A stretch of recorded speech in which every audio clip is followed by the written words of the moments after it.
सचिन पायलट। सचिन पायलट बहुत ही साफ छवि के और एक शांत नेता है, इस बात में कोई दो राय नहीं है।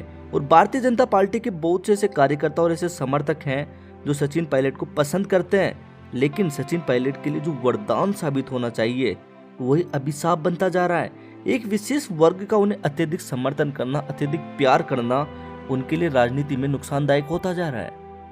इसके कारण 36 कौम के लोगों के लिए पायलट जाति विशेष के नेता ज्यादा हो गए हैं। और बात करते रविंदर सिंह भाटी। रविंदर सिंह भाटी एक सामान्य परिवार से उभरकर निर्दलीय प्रत्याशी के तौर पर खुद को स्थापित किया है। अभी तक अपने राजनीतिक जीवन में कोई भी ऐसा दाग नहीं है जिसके ऊपर लोग उन्हें सीधा टारगेट कर सके। थार में राजपूत और जाटों की प्रतिस्पर्धा के किस्से बड़े मशहूर हैं, फिर भी जाट समाज का एक बहुत बड़ा धड़ा रविंदर सिंह भाटी के साथ है। इसका अर्थ है कि 36 कौम इन्हें अपना युवा नेता समझता है। और जितने तक रविंदर है, ये भाईचारा ना, ये अमन ना, ये प्रेम ना कदे कम को नहीं हुआ दे। रविंदर आपरी जान री बाजी लगा दे है, पर ये भाईचारे माथे कदे आंच को नहीं आओ। कहना चाहूंगा तमाम ताकता ना कि था जेड़ा घना आया है, पर 7 पीढ़ियां रो प्रेम है या पूरा होना। और इसका बहुत बड़ा कारण यह है कि लोग परिवारवाद और परंपरागत राजनीति से थक चुके हैं। वैसे इस वीडियो में रविंदर सिंह भाटी ने खुद को पायलट बताने पर भी जवाब दिया है। आपको बाड़मेर का पायलट कहा जा रहा है कि जिस तरह से सचिन पायलट की सभाओं में भीड़ आती है, वैसी भीड़ बाड़मेर में आपकी सभाओं में है। सब मैं रविंदर ही ठीक हूँ।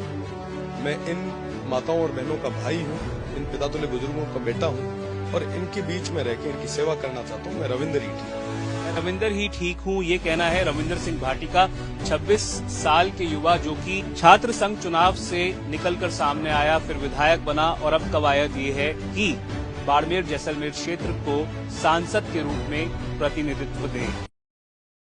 अब यहाँ पर मसला ये है कि रविंदर सिंह भाटी की एक नीति साफ है कि वो कांग्रेस का बिल्कुल समर्थन नहीं करना चाहते और न ही उनका कोई विचार है आगे इस प्रकार का कोई निर्णय लेने का।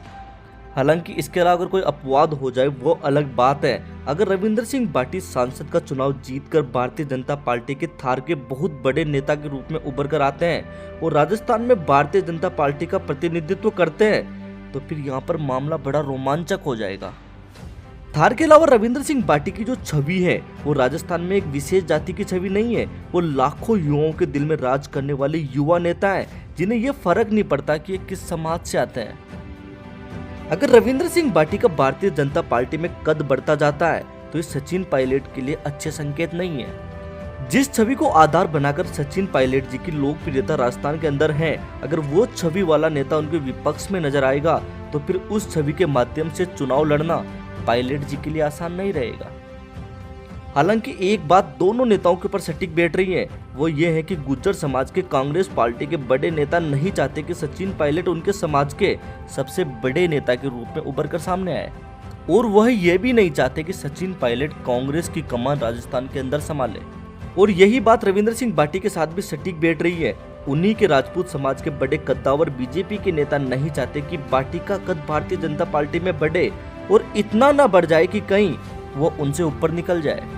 पर एक बात तो निश्चिंत है कि इन नेताओं को अगर कोई लेकर डूबेगा तो वो सिर्फ और सिर्फ इन दोनों का समाज। और ये बड़ा दिलचस्प रहेगा अगर रविंदर सिंह भाटी भारतीय जनता पार्टी का और सचिन पायलट कांग्रेस पार्टी का प्रतिनिधित्व करके चुनाव लड़ते हैं, तो फिर नतीजे सच में बड़े चौंकाने वाले सामने आएंगे। हालांकि सचिन पायलट की सोच अभी इस प्रकार की राजनीति करने की नहीं है। उनका पूरा मानस छत्तीसगढ़ और राजस्थान में कांग्रेस को मजबूत करना है। रविंदर सिंह भाटी के लिए भी इतना बड़ा पद पाना अभी इतना आसान नहीं है, वो भी जब वो पार्टी से 2 बार बगावत कर चुके हैं। अगर वो सांसद का चुनाव जीत जाते हैं तो फिर कुछ समीकरण बैठेंगे, और अगर नहीं जीते तो अगले विधानसभा चुनाव तक शायद रविंदर सिंह भाटी या तो खुद को मजबूत करने में अपना समय व्यतीत करेंगे या फिर हो सकता है उनकी छवि और गिर जाए। क्योंकि भारतीय जनता पार्टी के कुछ नेता लगातार इस चीज को लेकर संघर्ष कर रहे हैं कि रविंदर सिंह भाटी के मैनेजमेंट को हल्का कैसे किया जाए, उनके सहयोगी को किस प्रकार तोड़ा जाए। अगर भारतीय जनता पार्टी इस चीज में सफल होती है तो बहुत हद तक वो रविंदर सिंह भाटी को थार में ही सीमित कर देंगे। लेकिन अगर इससे उल्टा रविंदर सिंह भाटी का कुनबा अगर बढ़ता हुआ जाता है तो फिर ये भारतीय जनता पार्टी के लिए बहुत बड़ा सोचने वाला विषय होगा। रविंदर सिंह भाटी की लोकप्रियता का आधार इस अनुमान पर भी लगा सकते हैं कि कांग्रेस हो या बीजेपी हो, इनके ऊपर सीधा हमला करने से बच रहे हैं, क्योंकि ये बात कांग्रेस और बीजेपी को अच्छे से पता है कि रविंदर सिंह भाटी के समर्थक कांग्रेस में भी हैं और बीजेपी में भी हैं, तो वो सीधे तौर पर इनको नाराज नहीं करना चाहते। लेकिन कुछ भी हो, अगर सामान्य परिवार से निकलने वाले इस प्रकार के नेता राजस्थान की राजनीति या फिर भारतीय राजनीति में ऊंचे पदों पर पहुंचते हैं, तो ये राजनीति को सीधे तौर पर सामान्य लोगों से जुड़ाव करने का प्रतीक हो। मुझे गर्व हुआ जब 26 साल के युवक रविंद्र सिंह भाटी ने राजस्थान के शियों से निर्दलीय चुनाव लड़ा और प्रचंड बहुमत हासिल की। ऐसे उदाहरण हमारे लिए प्रेरणा स्वरूप हैं, लेकिन हमें ये 2 या 1 नहीं, अनेक चाहिए। इतिहास गवाह है कि जब जब युवा शक्ति ने किसी बड़े आंदोलन को अंजाम दिया है, तब तब समाज में मजबूत परिवर्तन हुए हैं। एक समय था जब युवा सच्चा अनुरोध पिछड़ों के लिए विरोध करते थे, और आज एक समय है कि जब युवा राजनीति का विद्रोह कर रहा है।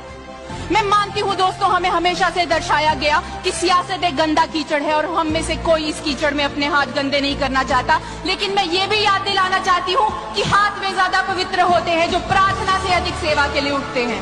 तो आइए मिलकर संकल्प करते हैं कि हम अपने अंदर के स्वार्थ को पीछे छोड़ मानुष एवं देश सेवा के लिए खुद को समर्पित करेंगे। आइए हम मिलकर संकल्प करते हैं, हम राजनीति नहीं, लोक नीति यानी लोक सेवा के लिए तत्पर रहेंगे। और ये भी देखने वाली बात होगी कि भारतीय जनता पार्टी के लिए राजस्थान का अगला पायलट कौन होगा।